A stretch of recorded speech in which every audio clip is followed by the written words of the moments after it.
الحمد لله رب العالمين والعاقبة للمتقين والصلاة والسلام على رسوله الكريم محمد وعلى آله وأصحابه أجمعين أما بعد أعوذ بالله من الشيطان الرجيم بسم الله الرحمن الرحيم وقاتلهم حتى لا تكون فتنة ويكون الدين لله صدق الله العظيم আলহামদুলিল্লাহ সমস্ত প্রশংসা জ্ঞাপন করি সেই মহান রব্বুল আলামিনের দরবারে যিনি এই পরাধীন ভারতকে অত্যাচারী জালেমের হাত থেকে ছিনিয়ে নিয়ে স্বাধীন করে আমাদের তুলে দিয়েছে। তারপরে লক্ষ্য কোটি করুণ সালাম প্রেরণ করি বিশ্বনবী মুহাম্মদ মুস্তাফা সাল্লাল্লাহু আলাইহি ওয়াসাল্লামের প্রতি।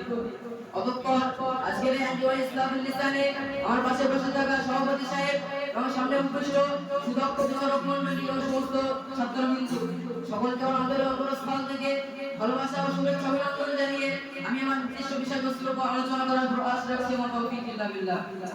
বন্ধুগণ, আমরা সকলেই জানি এই ভারতবর্ষ ছিল আপনারা সকলে জানেন আজকে 78 বছর পূর্বে এই ভারতবর্ষ ছিল অত্যাচারী জালেম ইংরেজ শাসকের অধীনে। তারা ইস্ট ইন্ডিয়া কোম্পানিকে ইস্যু করে ব্যবসার মাধ্যমে এই ভারতবর্ষে প্রবেশ করেছিল। কিন্তু ব্যবসা করা তাদের উদ্দেশ্য ছিল না, বরং তাদের উদ্দেশ্য ছিল এই ভারতবর্ষের ধন দৌলত টাকা পয়সা শোষণ করে নিজেদের নিয়ে যাওয়া। পূর্বশের নিজেদের উদ্দেশ্যে দিকে অগ্রসর হতে লাগলো। তারা ভারতবর্ষের ধন দৌলত টাকা পয়সা শোষণ করে নিজেদের দেশে নিয়ে যেতে লাগলো।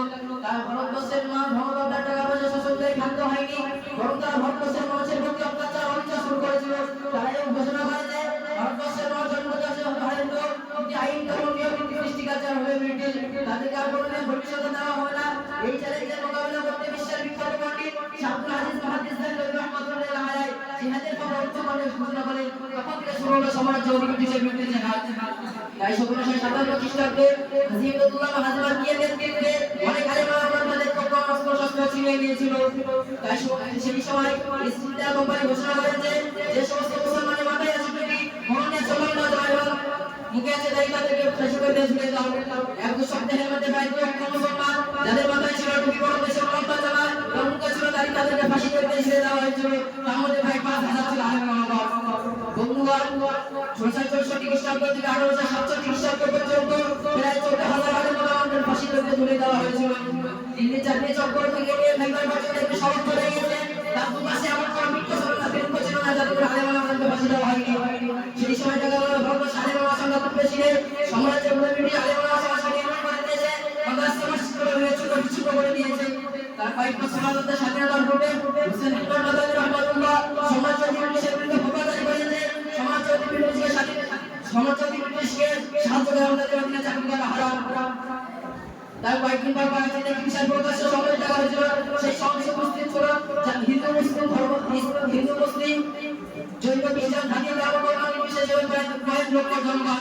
সবাই ভাবছিল হুসেন মাদানী রাহমাতুল্লাহ এই সমাবেশে উপস্থিত হবেন না, কিন্তু দেখা গেল সমাবেশ ভবনে হুসেন মাদানী রাহমাতুল্লাহ নিজের জানে প্রমাণ করে তখনই তার হাতে নিয়ে পরিণত করতে হতে এসে জোরদেন এবং সমাজের বিরুদ্ধে সেগুলোতে সমাজের বিরুদ্ধে সেগুলোতে বক্তব্য শুরু করলেন। তখন চতুর্দিক থেকে ইংরেজ প্রশাসন আরম্ভ করলো, কিন্তু আল্লাহ পাকের বিকাশ করে একটি বলে হুসেন মাদানী রাহমাতুল্লাহের গায়ে স্পর্শ করতে পারলো না।